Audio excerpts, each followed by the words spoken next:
Hi guys, welcome back to my channel. So I've got another cooking video where I share what I eat throughout the week. So as you guys can see here, I've got some pork belly, some rice paper rolls, some bean sprouts, some leftover veggies. In this case, I've got some iceberg lettuce that I need to use up before it goes bad. I've got some hoisin sauce, some peanut butter, some carrots, and also some frozen prawns that I got from Aldi the week prior.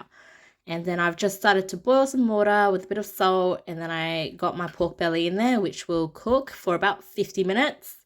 And then sauce-wise, I've got some hoisin sauce, a little bit of fresh garlic, and peanut butter. Now, if I had lime or chili on hand, I would add that in as well. So this is what the ingredients look like. The sauce, the vermicelli noodles, which I've boiled, iceberg lettuce, carrots, which I've kind of just cut in really thin pieces, bean sprouts, some boiled prawns, some boiled pork belly, which I've cut into thin slices. You can grill them as well if you have some extra time.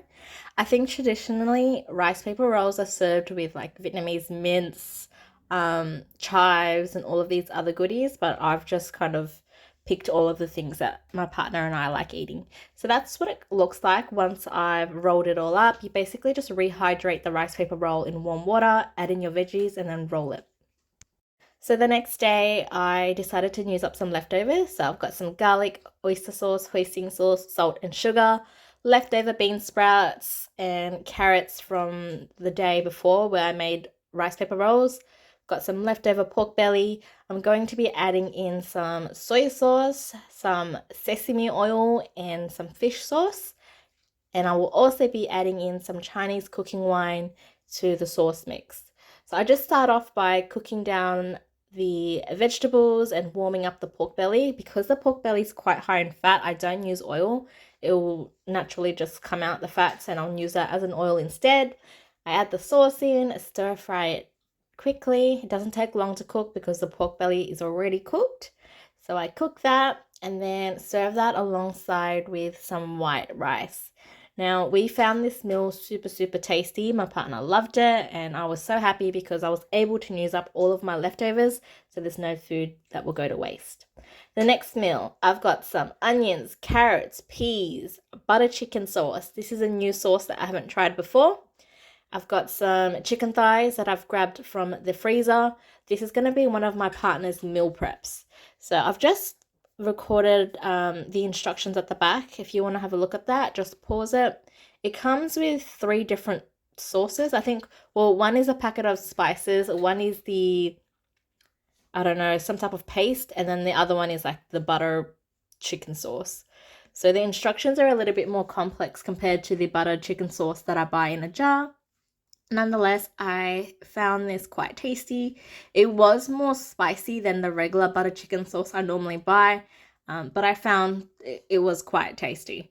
I think my partner prefers the jar one, but I don't mind either or. I've also added in some onions and carrots into my butter chicken. I just find it's a little bit difficult to incorporate veggies into my curries, and I find that carrots, onion, and peas are always like a safe option. And I think it was Sonia who recommended me to add peas into my curry, and it was so good. I will be doing that from here on. So that's my butter chicken. I'm just going to store that in the fridge so it's nice and easy for me to heat up throughout the week. So we've got another meal prep idea here, guys. I've got some Shanghai stir-fry noodle sauce mix. Haven't tried this one before, so that's why I wanted to buy it. Overall, it's super tasty. I will be buying that one again.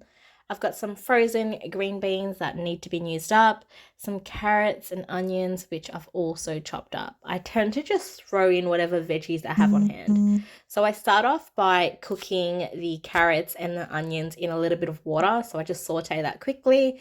You can use oil if you like. I prefer to just use water.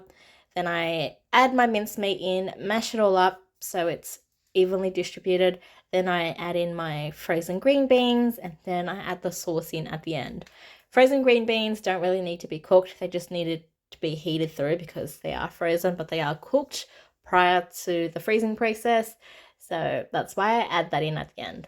Mix it all together, and I serve this on top of rice as well. I tend to store this in like a takeaway container and chuck it in the fridge, so during the week it's an easy meal. Just scoop it out in a bowl and microwave it.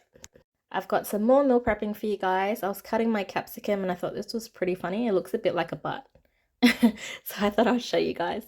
Ingredient wise for this meal prep, I've got some onions, some carrots, some capsicum, frozen broccoli, ginger, garlic, oyster sauce, sweet soy sauce, beef strips, and udon noodles.